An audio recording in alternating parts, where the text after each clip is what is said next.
world. Welcome to Reading with Kermie. Chris here, aka Kermie, and my sidekick joined me today, Binks. How's everybody doing through this week?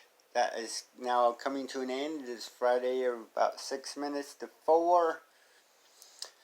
And I've just been chilling at home all day, listening to music, sharing things on Facebook, trying to share positive messages and whatnot. And yeah, it's been okay. And now I'm ready to share with you guys some Reading with Kermie. Don't stress the small stuff. It's just small stuff. And we are on chapter 24. And I just read the title and it sounds like a good... Binks likes to chew my necklace for some reason. Explore Voluntary Simplicity. You ready to listen to Binks and not chew on my stuff? Alright, let's do this. Alright, explore Voluntary Simplicity. There is a popular grassroots movement that is quickly gaining momentum, finding its way to many diverse groups of people. The movement is called Voluntary Simplicity. As the name suggests, it involves simplifying one's life by choice rather than out of need. I like it. It means you put a ceiling on your desires, not necessarily because you have to, but because you want to. You see the wisdom and the potential for peace in placing a ceiling on what you want so that you can enjoy what you already have. I love it. That's what we need to do, people. Simplifying your life frees up time, money, and energy so that you can have more of each for yourself and for your family. You like this one, Binks? It seems like a good story so far. So let's listen. So you have more for yourself and your family. I need to read, Binks. Many people, I happen to be one of them, I have found that keeping up with the Joneses is continuing to run on the proverbial treadmill is overwhelming and counterproductive in addition to being successful and time-consuming. Many of us have fallen into the habit of ever-increasing wants, needs, and desires. It seems that most of us believe that more is better. More stuff, things to do, experiences, and so forth. But it really isn't. But is it really?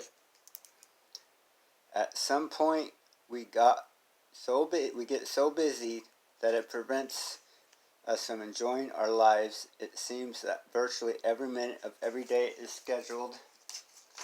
Next page. Every day is scheduled and accounted for. We rush from activity to activity, usually more interested in what's next. Then we are in what we're doing in the present. Then we are in what we're doing in the present. In addition, most of us want bigger apartments, a nicer car, more clothes, and more stuff. Whatever we have, it's never enough. Our appetite for more seems to be insatiable. Interestingly enough, this movement toward a slightly simpler life is not limited to the super wealthy. Instead, its wisdom is, it seems, by a wide range of people from vastly different economic circumstances. I know a number of people with very limited incomes who have chose to embrace this philosophy. Yes, I do. Me too. And in every case, they claim it has paid handsome personal dividends.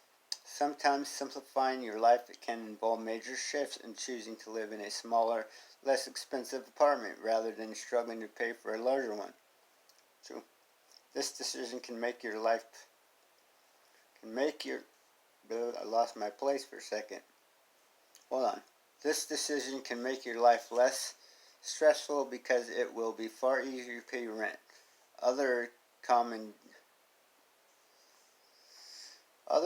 decisions involve things like eating more simply, sharing and passing on clothes to others, or saying no to more opportunities to do things. The idea, of course, is to make decisions that enhance your life in the sense of making it a little easier, a little less complicated. Humpings. He's just licking himself. Okay, giving himself a little bath during this reading. A few years ago, I moved my office from one location to another. This seemingly simple decision had several major simplifying benefits. First, the office I moved to was far less expensive than the one I was in, therefore taking a little financial pressure off me.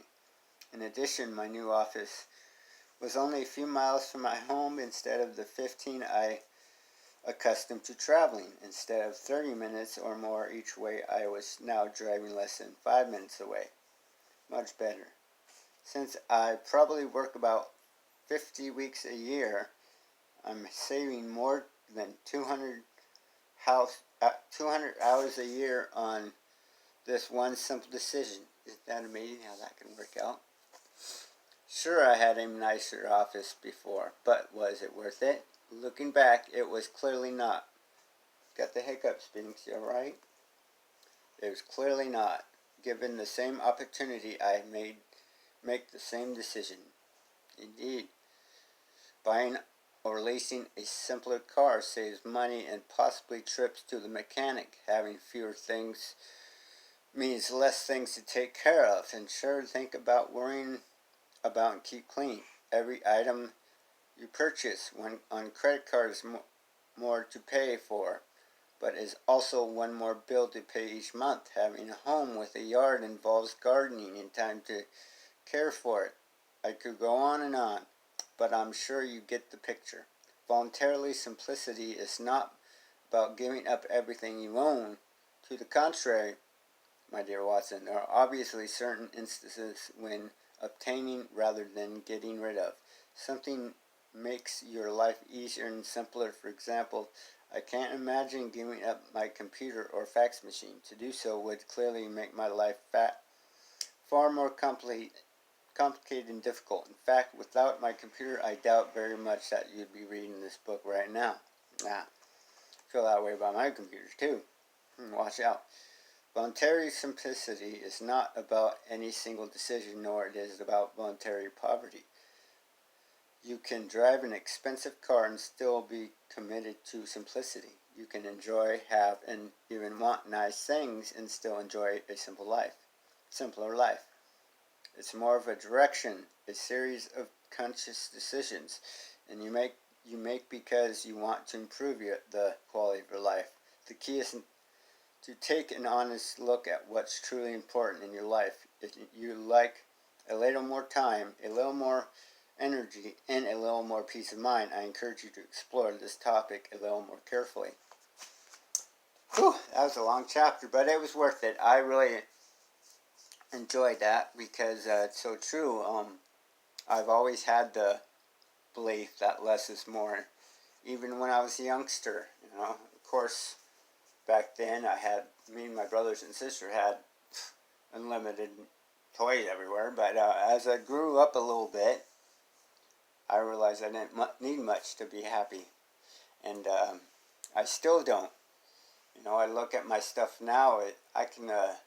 When I moved last year and back in with my sister, I think I had like a car and a half load of belongings to move, and that's how it's been for many years for me. That's all I have, and that's all I own, and I'm okay with that. And just making life simpler and more chaotic, because I know how I can easily turn my life overwhelming and chaotic, and it's true. If I have more stuff and more bills and more crap to freaking deal with and pay for, of course it's going to be more stressful and more chaotic. I have my rent, my phone bill. I have food in my belly every day, clothes on my back every day. Things are okay, Of course, I desire more stuff, but you know what? That more does come as time comes. I've noticed, and right now with the way things are going in the world, we got plenty of time to reevaluate that part in our lives, and this is the time to do it, because what else we could do? We're sitting at home in quarantine anyway, which is very freaking unsettling all in itself. But you know what? I'm staying grounded, and we're getting through this. And even though we're social distancing and can't really have contact with each other, we're still staying connected. And I'm so blessed for the social media we do have. And lately, the last few days especially, I've been on social media and Facebook a lot, just to share those positive messages and stay connected. And that reminds me, you guys probably got a video from me for a worldwide meditation, and that's going to rock. So I hope you guys join me. And FYI, I can't respond to any guys' messages because evidently I've sent too many messages out, so they limited me, I guess. So this FYI, I hope you join me tomorrow night at 10:45, or actually whatever time you do it, the same power is going to be there. I can just feel the energy of all of us doing it in one night.